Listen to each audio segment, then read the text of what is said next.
формат понятен, виден, и поэтому для меня очень важно будет поддержка также всех, не только здесь сидящих в зале, но и всех в республике наших людей.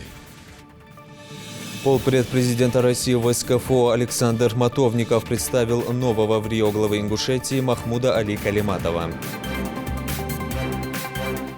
Я хочу пожелать удачи своим однокурсникам, старшим курсам, чтобы они дошли до 7-го курса. Кузнице защитников Родины 25 лет. Свой четвертьвековой юбилей отметил Горский кадетский корпус. Силы и кадровый потенциал есть в Ингушетии. Я думаю, что эти проблемы можно в этом году разрешить. Постановку на кадастровый учет земельных участков и недвижимости обсудили в управлении Росреестра. Пока выпускники школ сдают экзамены и подают документы в СУЗы и ВУЗы, их младшие товарищи в полной мере наслаждаются летними каникулами. Познавательный и веселый отдых в Комарово. Как проводят летние каникулы дети из Назрановского района, расскажем в выпуске.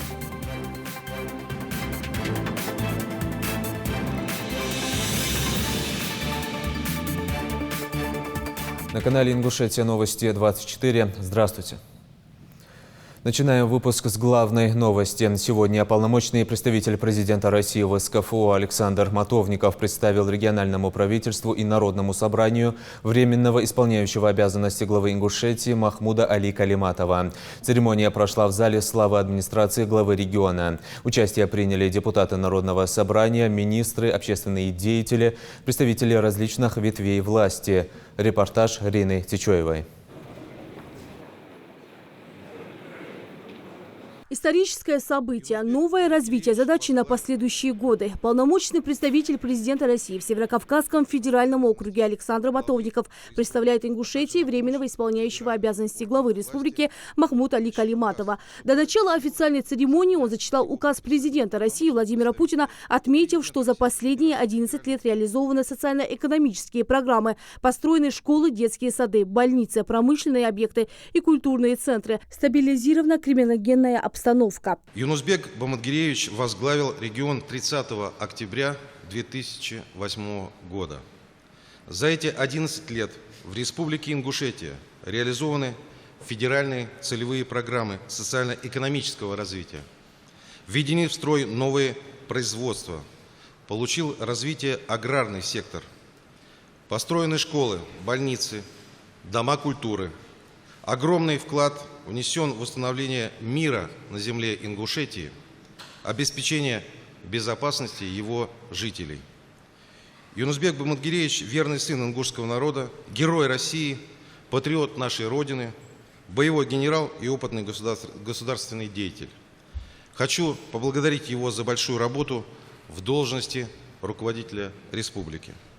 Не сомневаюсь в том, что его профессиональный, жизненный опыт, энергия и целеустремленность послужат развитию России. Юнусбек Евкуров поблагодарил полномочного представителя президента России в СКФО Александра Матовникова за высокую оценку его работы. Пребывая на посту руководителя региона, он старался держать курс на развитие Ингушетии. Сегодня у нового руководителя намного сложнее задачи, чем это было в 2008 году у нас.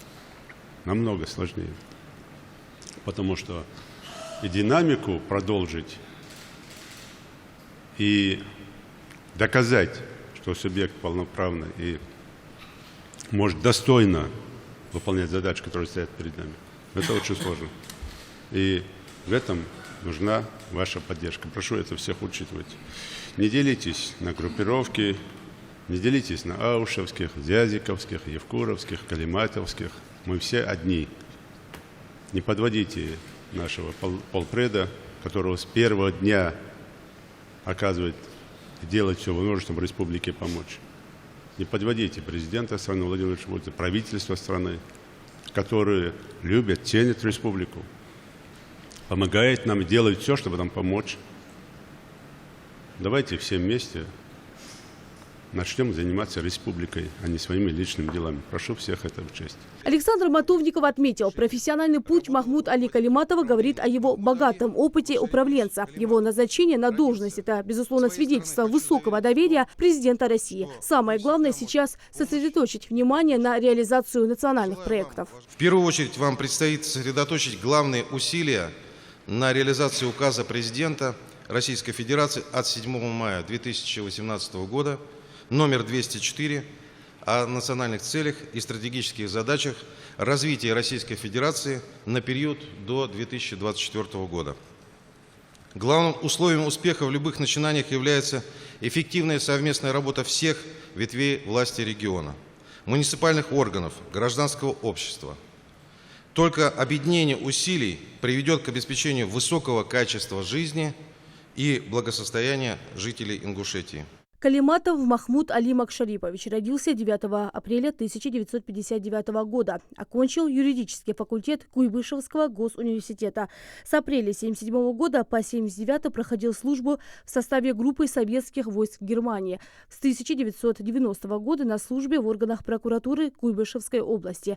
В декабре 1996 года назначен прокурором Кировского района Самары. 1997 по 2003 годы работал в должности заместителя прокурора Самарской области. В августе 2004 года приказом Генпрокурора Российской Федерации назначен прокурором Ингушетии, а в 2007 году возглавил контрольный департамент губернатора Самарской области. С 2012 года работал уже советником губернатора. Калиматов имеет классный чин госсоветника юстиции 3 класса. Он награжден нагрудным знаком «Почетный работник прокуратуры России».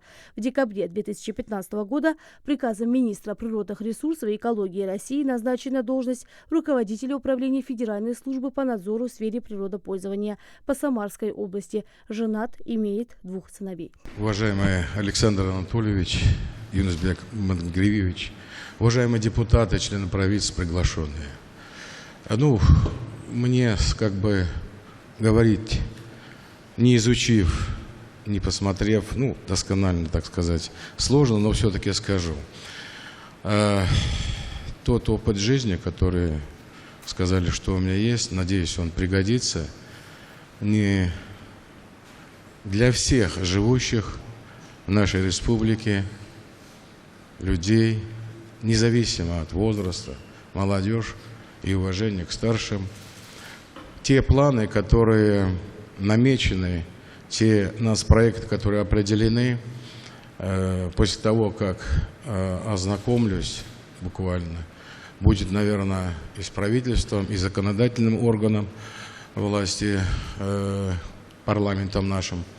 Наверное, будем продвигать все эти вопросы в реальную сторону.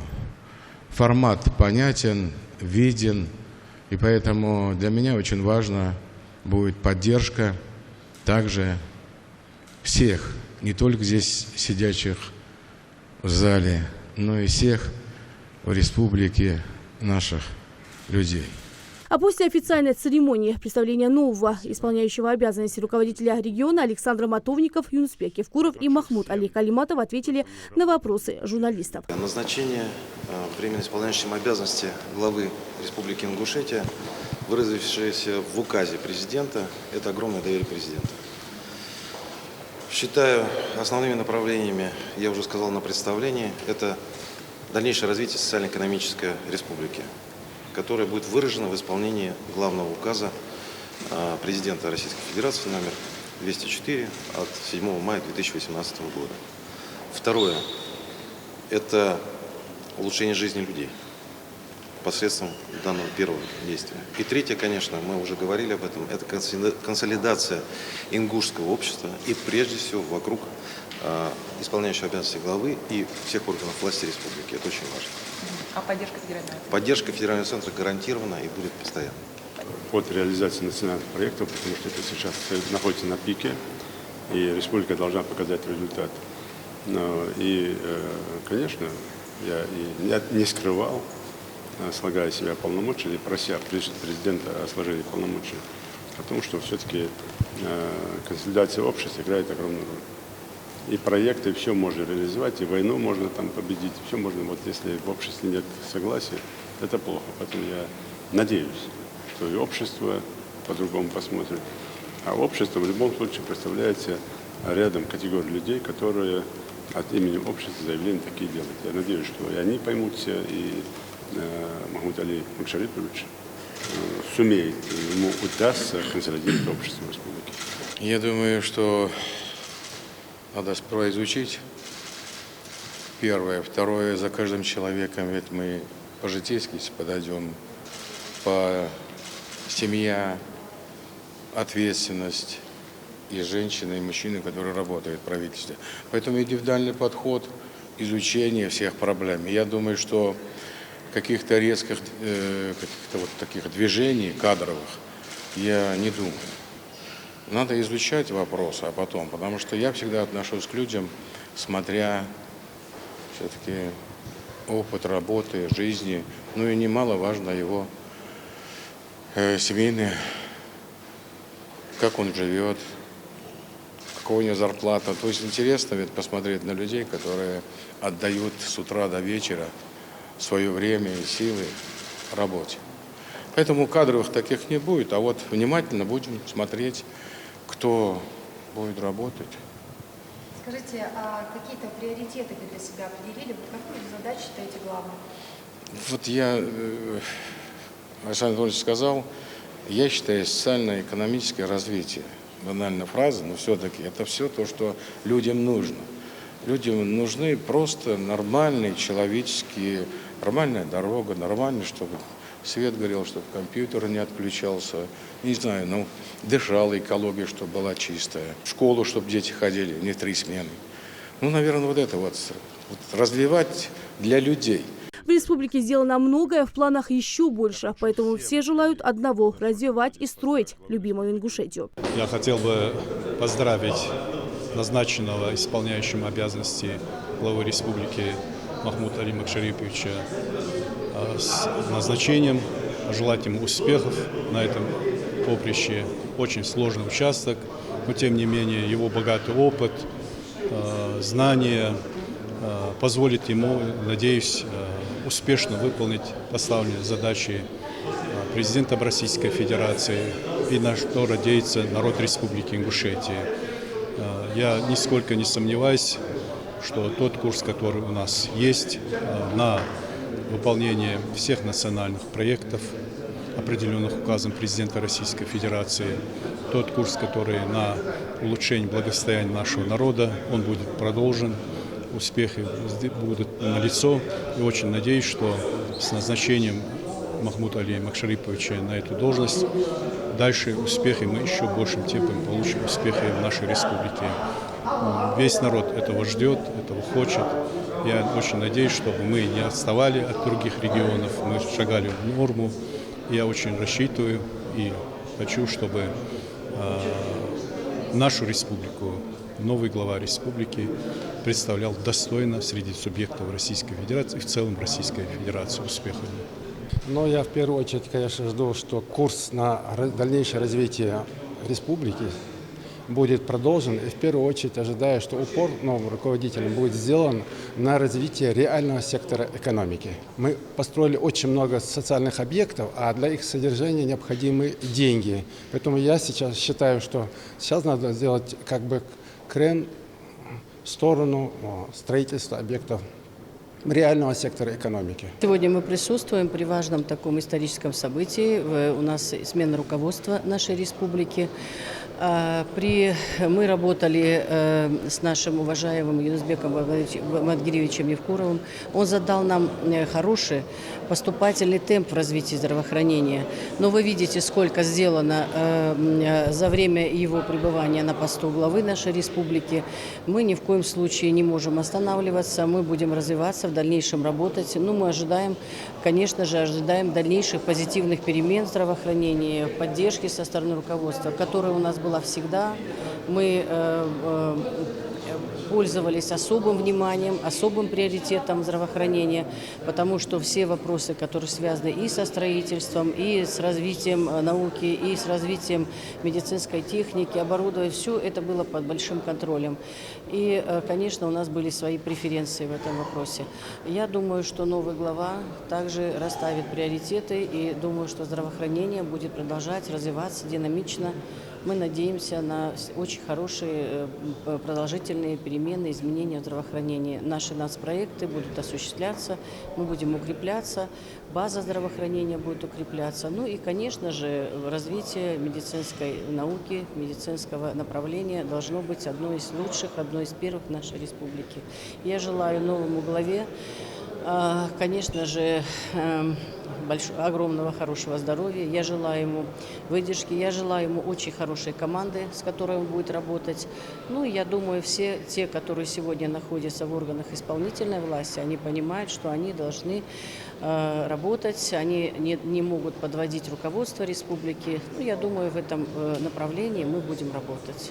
Вы знаете, видеть работу главы Ингушетии, это каждый может себя мнить стратегом, видя бой со стороны. Поэтому я в этом плане говорить ничего бы не хотел, но пожелать, конечно, человеку, который облечен сегодня властью, облечен доверием президента нашей страны, человек, который знает республику, который, в общем-то, прошел и тяжелые испытания со своей семьей. Он родился, вы знаете, не на территории республики. Все эти возвращения, все. Поэтому человек из общества ингушского, поэтому человек знает ингушей, знает проблемы, тем более он работал здесь, и работал не просто простым человеком, а работал прокурором, он знает многие вещи. И я еще о чем хотел сказать о том, что нет большего доверия, чем доверие народа, но и нет большей ответственности, чем вот эта должность, которая позволяет управлять, миловать и наказывать. Это очень тяжелый груз, но дело в том, что он необходимый, поэтому в данном случае, я скажу, что да, пусть ему Всевышний и сопутствует в его делах. В приоритете у нас социалка, развитие республики, промышленности, развитие, занятость, трудоустройство, образование, здравоохранение. Я ожидаю, что также динамично и централизованно будет развиваться дальше республика, не будет никаких сбоев. Мы через определенное время, закончив основные программы, которые уже начаты, перейдем к следующим. Я думаю, никаких потрясений, таких глобальных ничего не будет, а динамично будет все продолжаться развиваться. Мягко худшхана из Багдадьялчи халамды так или бизнес бартхамды факат тадаха фото миш даха тохайли. Эги кертида сон хидр ват содидизер хадвачу из махбозжве республикозжве эги халх багжве ат одвал хал тилачи эги халх социально экономический хал чадри чад ват ачи хамани хиббарт жабри фаладары даху шин халхныш нагдяры даху республика яж кахигр. Простые жители Ингушетии возлагают большие надежды на временного исполняющего обязанности главы субъекта Калиматова Махмута Алима Шариповича. Я ожидаю от нового главы, наверное, больше внимания уделить медицине, поскольку у нас проблемы именно в этой области, с моей точки зрения. Больше рабочих мест, наверное, создать для молодежи. Ну и в плане образования тоже, чтобы было уделено большое внимание.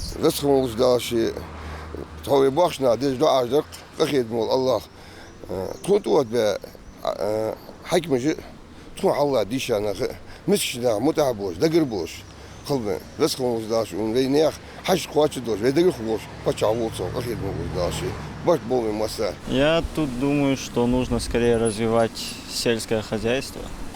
Потому что, и строительство. Ингуши хорошие строители, кто не знает, да?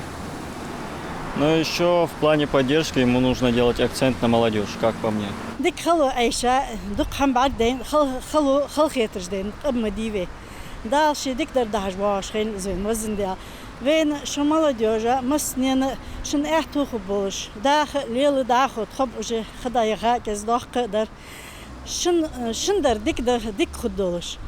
Временно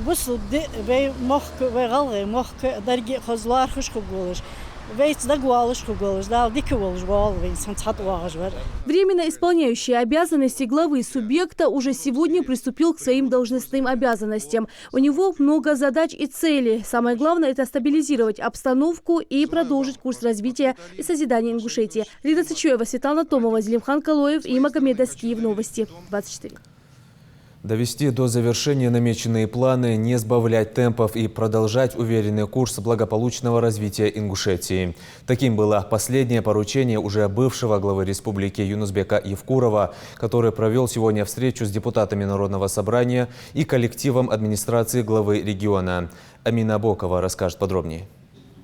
Сменив привычный официально деловой тон, Юнусбек Евкуров, обращаясь к депутатам Народного собрания, говорит не о цифрах, поручениях или бюджете, а благодарит за совместную работу. Хочу вам сказать огромное спасибо за нашу совместную работу, за наш труд. Не я один, ни правительство, ни администрация, все вместе работали, вкалывали. И вы, и те, которые были до вас, те, которые сегодня там на пенсии, как депутаты, находятся. И просил бы вас, конечно, максимально поддержать нового главу, исполняющего обязанности. Я и раньше об этом говорил, и на себе лично это чувствовал. И сегодня это говорил. Давайте уйдем от личностных вещей, давайте займемся общественной территорией. Общественная территория – это у нас республика. И поверьте, кроме нас, лелеять, беречь, создавать больше некому. Далее председатель Народного собрания наградил Юнусбека Евкурова юбилейной медалью и в качестве подарка вручил статуэтку десантника. Держите себя в кабинете, чтобы напоминание было.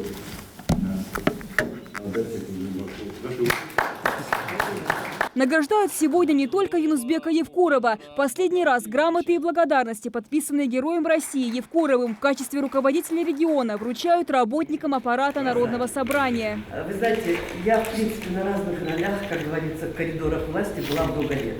И сегодня для меня такой очень приятный урок впервые в истории, в новейшей истории Ингушетии, когда один глава вручал дела республику другому главе или исполняющему обязанности. Мне кажется, это был самый большой урок и самый большой вклад, который, в принципе, вот в нашей ситуации можно было сделать для сплочения общества. Спасибо вам большое за личную порядочность, за мужество и за все остальное. На прощание общая памятная фотография. Уже в понедельник депутаты парламента соберутся на закрытие весенней сессии. Подведут итоги работы за последние 6 месяцев, наметят планы на осеннюю сессию. Амина Бокова, Джамалил Тамасханов, Новости 24.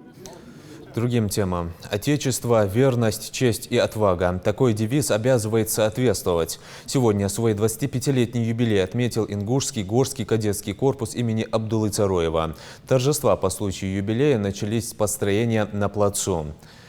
Поздравили кадетов со знаменательной датой представители госвласти, многочисленные почетные гости, родители и выпускники корпуса. Каких высот достиг кадетский корпус и как отметили четвертьвековой юбилей, расскажет Жаридат Халухоева. Быть самостоятельными, соблюдать дисциплину и порядок так, чтобы даже строчки на кровати не было – нерушимый закон для воспитанников горского кадетского корпуса с первого дня учебы. Несмотря на праздничный день, вот уже 7 лет его соблюдает Хамзат Хидриев. Стать одним из этих ребят в военной форме юноша мечтал с самого детства. Так что после окончания в школе начального 4 класса поделился с родителями своим намерением. Сегодня вместе с еще 300 воспитанниками он принимает поздравления с 25-летним юбилеем уже родного кадетского корпуса.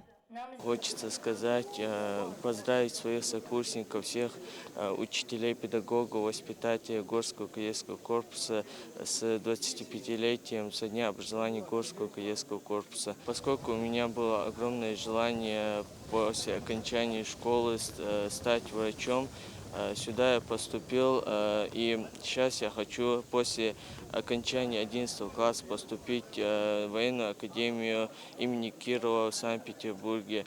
Торжественную церемонию по случаю знаменательного дня начинают с общего построения воспитанников. Кадеты показывают себя во всей красе, стати и выправке. День рождения родной школы здесь отмечают зрелищными показательными выступлениями, читают стихи и гимном воспевают Ингушетию.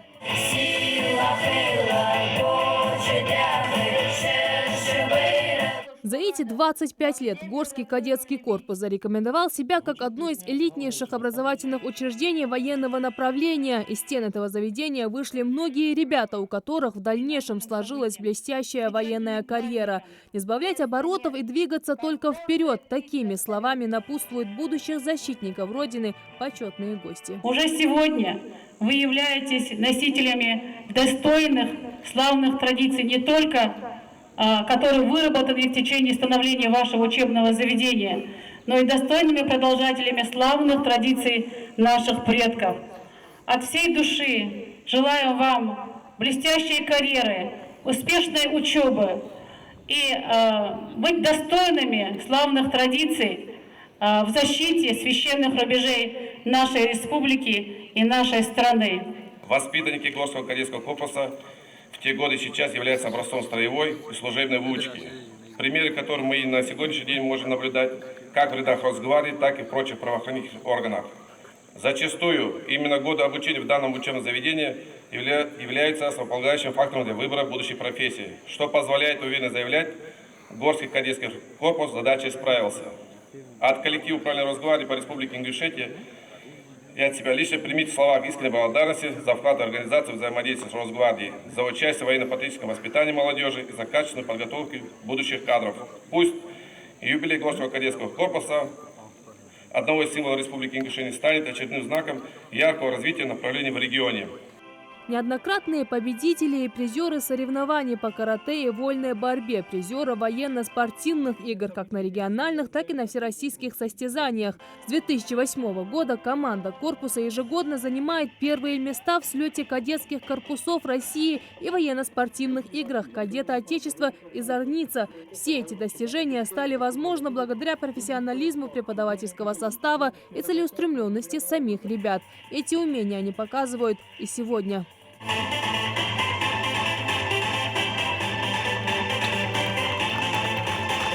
Кадетский корпус – уникальное инновационное учебное заведение. Здесь, наряду с образовательными предметами, изучают основы военного искусства, занимаются в предметных кружках и секциях, прививая будущим защитникам Отечества патриотизм и любовь к родине. Продолжая лучшие традиции славных предков и российского воинства, это знамя несет и Руслан Боков, кадет второго курса. Определить свое военное будущее ему помог дядя.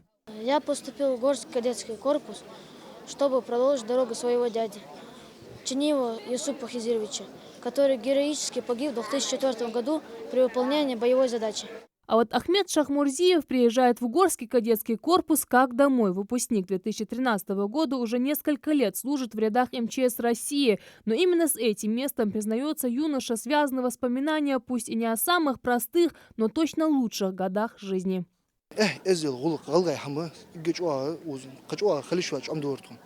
Нам особенно повесить на воспитатель сани. То есть هيغم حارس مش تخلديزي ناخيق مش تخلديزي أردخش مش تخلديزي إزميل ده هم أوز حام ديان وبس ديات شو ده سو إمشي زي شهر إمشي سان زي شهر تكسون جت جو ناقد أورس هم ناقد ثاني واقع شهر ثاني تيجي لو صار أتنشين أفيسرسكي أتنشين على اللي شن شو ده مش داخل أحد دوش خورسونس سود ثاني حبيك أبو كيش نايقي процентов 80 че баригиш военный был.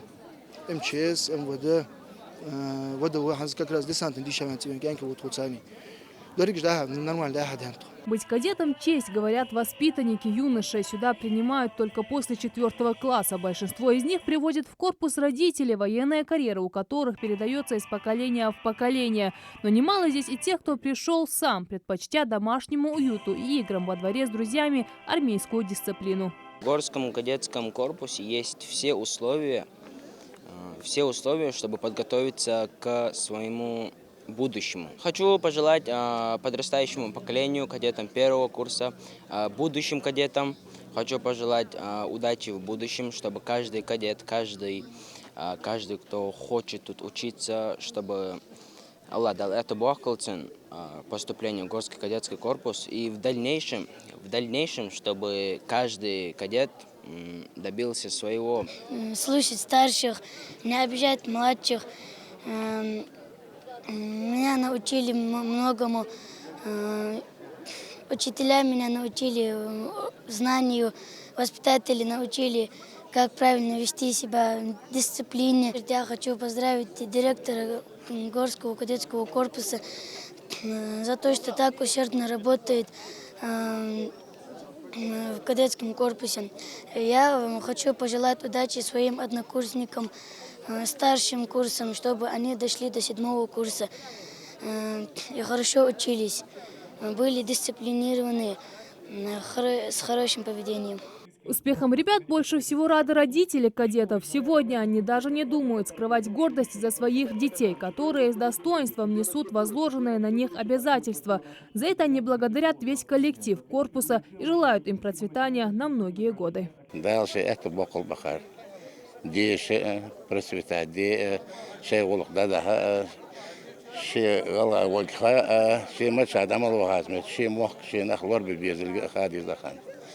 Я очень довольна обучением, довольна воспитанием, довольна теми изменениями, которые в данный момент происходят и произошли в кадетском корпусе. Хотела бы сказать признательные благодарные слова всем педагогам, составам, родителям, которые помогали, также и руководству Республики Ингушетия, что сделали вот такое вот место обучающее для детей, что они могли бы вот целых 5-6 дней они находятся именно в вот этих стенах, да, и приносят домой только благоприятные впечатления. И воспитание, оно очень отличается от других детей. Я со своей стороны очень благодарна и даже очень приятно, что есть такое место, где можно просто спокойно, свободно отпустить ребенка и сказать, что вот мой ребенок в данный момент учится, а не где-то там, допустим, в школу пошел, там где-то пошлялся, там походил немножко и вернулся. «Жизнь Родине, честь никому» – этот девиз первых кадетов России стал нравственно-этническим кодом и для горских кадетов. Из года в год его с достоинством несут преподаватели, сотрудники и воспитанники учреждения. Один из первых выпускников – сам начальник корпуса. Сегодня мы можем смело судить и говорить о том, что Горский кадетский корпус, как общеобразовательная организация, состояла в системе кадетского движения России. Где бы ни находились наши кадеты, наши выпускники, они всегда показывают хорошие результаты, всегда доказывают своими делами, что остаются верны нашим традициям, девизу «Отечество, верность, честь и отвага». Уверен, в будущем кадеты Горского кадетского корпуса будут оправдывать все надежды, которые возлагает на них ингушский народ. Отметили заслуги воспитанников и преподавателя кадетского корпуса почетными грамотами главы республики, председателя правительства, Народного собрания и министра образования и науки Ингушетии. Молодцы, большие поздравляем награжденных и желаем удачи кадетскому корпусу в будущем. Жирадат Хулухоева, Султан Булгучев, Новости 24. Вопрос постановки на государственный кадастровый учет земельных участков и объектов недвижимого имущества обсудили на расширенном совещании управления Росреестра. Подводя итоги мониторинга исполнения плановых показателей, на совещании подвели итоги проделанной работы в области установления границ территориальных зон и внесения сведений о них в единый государственный реестр недвижимости. К примеру, только 76 границ населенных пунктов региона внесено в Госреестр, что составляет 62% от общего числа показателя, который необходимо выполнить. Администрация Джейрахского района является единственным муниципальным образованием, практически в полной мере обеспечившим этот показатель. Как подчеркнули на встрече, органам госвласти совместно с органами местного самоуправления необходимо в срочном порядке закрыть этот вопрос. Я, как представитель управления Северокавказского федерального округа, предложил на базе Джейрахского района провести семинар-совещание, чтобы они поделились, как они смогли эти проблемы решать. Силы и кадровый потенциал есть в Ингушетии. Я думаю, что эти проблемы можно в этом году разрешить. Правительство страны решило повысить пособие на детей с 1,5 до 3 лет с 50 рублей до 10 тысяч. Таким образом, решается еще один вопрос с прямой линии с Владимиром Путиным от 20 июня. Правда, получать его будут не все, а только малообеспеченные семьи. Согласно законопроекту, критерий нуждаемости семей будет повышен с 1,5 до 2 минимальных прожиточных минимумов на человека. Это делается для того, чтобы увеличить число тех, кто смогут получать от государства ежемесячные ежемесячную поддержку на первого и второго ребенка. Напомним, что размер компенсационных выплат трудоспособным неработающим родителям, которые ухаживают за детьми-инвалидами, повышен почти вдвое. И это произойдет уже с 1 июля 2019 года. 14 тысяч ингушских школьников проводят летние каникулы в детских лагерях региона. В самом разгаре и отдыха в лагере имени Комарова в Троицком. Первая смена началась 9 июня и продлится 21 день. Для детей организована насыщенная культурная и познавательная программа. В первом потоке отдыхают дети из Назрановского района. Слово Тамаре Хашагульговой. Пока выпускники школ сдают экзамены и подают документы в СУЗы и ВУЗы, их младшие товарищи в полной мере наслаждаются летними каникулами. В нашей стране 52 тысячи лагерей, центров и баз отдыха. Среди них и ингушский лагерь имени Владимира Комарова. За смену в нем могут отдохнуть порядка 200 детей.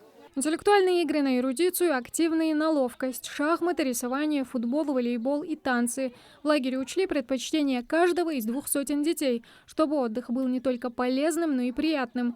А лучший стимул – маленькие отдыхающие, которые из года в год приезжают именно сюда. К примеру, Мухаммад Сычоев здесь уже в 3-й раз. Мы уже 3 года сюда ездим, нам очень нравится. 1 год только пропускали, а так есть и поужинать можно, позавтракать, пообедать.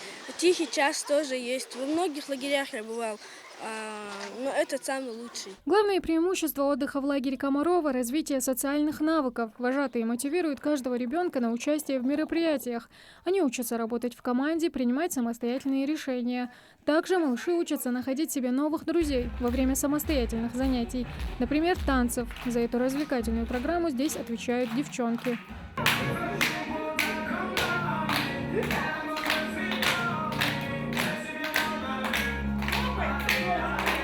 Если девочки отдают предпочтение танцам, то мальчишки за спортивные занятия. По словам воспитателей, футбол здесь самая популярная игра среди них.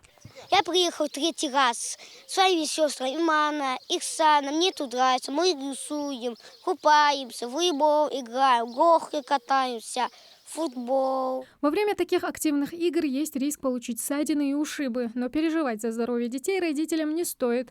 В лагере есть медпункт и медицинский изолятор на случай, если кто-то из детей заболеет или получит ушиб. Все предотвращать, чтобы у них не было никаких, чтобы простудных заболеваний не было. Следим, как они купаются, чтобы соблюдался режим купания, чтобы лишнее время они не находились в воде, чтобы не было никаких воспалительных и вирусных заболеваний. Все есть, все препараты, все, что необходимо для того, чтобы следить за здоровьем, все у нас есть. Но самый излюбленный уголок детей в Комарова – бассейн. В жаркую погоду после веселых игр дети могут поплескаться в воде. А чтобы водные процедуры ничто не омрачило, за безопасностью следят опытные инструкторы. Вот заключается, чтобы следить за детьми, чтобы не было всяких происшествий и случаев ЧП. Пока их не было. И думаю, не будет. Вдоволь накупавшись и нагуляв аппетит, дети могут подкрепиться вкусными блюдами в столовой. Для воспитанников в лагере предусмотрено 5-разовое питание. Также в течение дня дети могут пить чистую воду из питьевых фонтанчиков.